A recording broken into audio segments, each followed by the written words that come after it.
प्रदेश के हर हिस्से में गणेश उत्सव की तैयारियां जोरों पर है।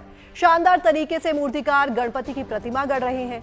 जगह जगह पंडाल तैयार किए जा रहे हैं। भक्त बप्पा के आने का इंतजार कर रहे हैं। इस गणेश चतुर्थी को अगर आप भी बप्पा को घर ला रहे हैं तो कुछ खास बातों का ध्यान रखना जरूरी है। चलिए आपको बताते हैं कि क्या है वो खास बातें। गणेश के कई और प्रतिरूप वाली मूर्तियों को काफी पसंद किया जा रहा है। हरिद्वार में भी गणेश चतुर्थी की तैयारियां जोरों पर हैं। कटक से हरिद्वार आकर बसे मूर्तिकार परेडा परिवार ने भी 2 महीने पहले से ही गणेश चतुर्थी की तैयारियां शुरू कर दी थी।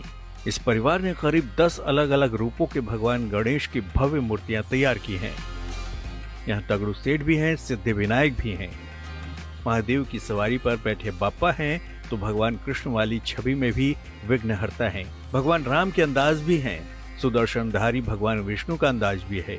यहाँ बाल गणेश भी हैं, लेकिन सबसे ज्यादा डिमांड दगड़ू सेठ और सिद्धि विनायक की है। अब नया नया वेरायटी है, सभी चीजों का वो होता है। ज्यादातर दगड़ू सेठ का डिमांड ज्यादा आता है। 5-7 रूप बनाए, सिद्धि विनायक है, दगड़ू सेठ है, बरकतुंड है और बाकी 1-2 और भी है। जैसे ये बैठे है ना, ये सब चीज ये तो वैसे स्टाइल में जैसे किसको बैठा, लेकिन 3 ज्यादातर ज्यादा चलता है, दगड़ू सेठ, बरकतुंड और ये आपका क्या कहते हैं, सिद्धि विनायक। गणेश चतुर्थी 27 अगस्त को है। उसी दिन गणेश प्रतिमा की स्थापना होगी। पंडालों के साथ घरों में गजानन विराजेंगे और अगले 10 दिन तक उनकी पूजा अर्चना होगी। लेकिन अगर आप गणेश पूजा के लिए उनकी प्रतिमा घर ला रहे हैं तो कुछ बातों का ध्यान रखना बेहद जरूरी है। जानकार मानते हैं कि गणेश चतुर्थी की पूजा शुरू करने से पहले ध्यान रखना चाहिए कि घर में टूटी फूटी या खंडित मूर्ति नहीं हो। ज्यादा पुरानी मूर्तियों को भी घर में रखना शुभ नहीं माना जाता। अगर ऐसी मूर्तियां आपके घर में हैं, तो उन्हें बहते जल में प्रवाहित कर दें। गणपति स्थापना से पहले घर की अनावश्यक वस्तुओं को जरूर हटा देना चाहिए, क्योंकि उनसे नकारात्मक ऊर्जा फैलती है। इसके अलावा विधि विधान से प्रतिमा की स्थापना और नियम से पूजा पाठ जरूरी है। जानकार मानते हैं कि अगर घर में भगवान गणेश की प्रतिमा स्थापित करनी है तो पूजा की जगह को हमेशा स्वच्छ रखना चाहिए।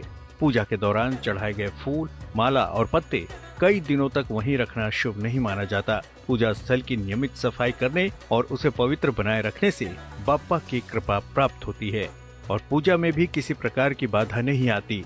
इसलिए 27 अगस्त से पहले पूजा घर की अच्छी तरह सफाई कर लें।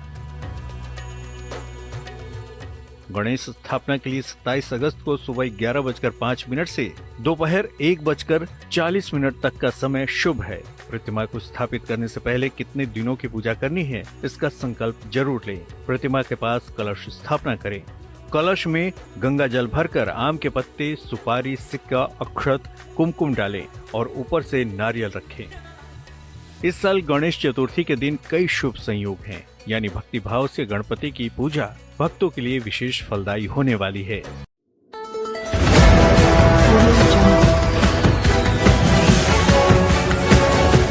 MP लाइव टीवी आपको रखे अपडेट, सच जो हम आपको बताएंगे। ऐसी ही तमाम खबरों से अपडेट रहने के लिए MP live TV news channel को सब्सक्राइब करना ना भूले।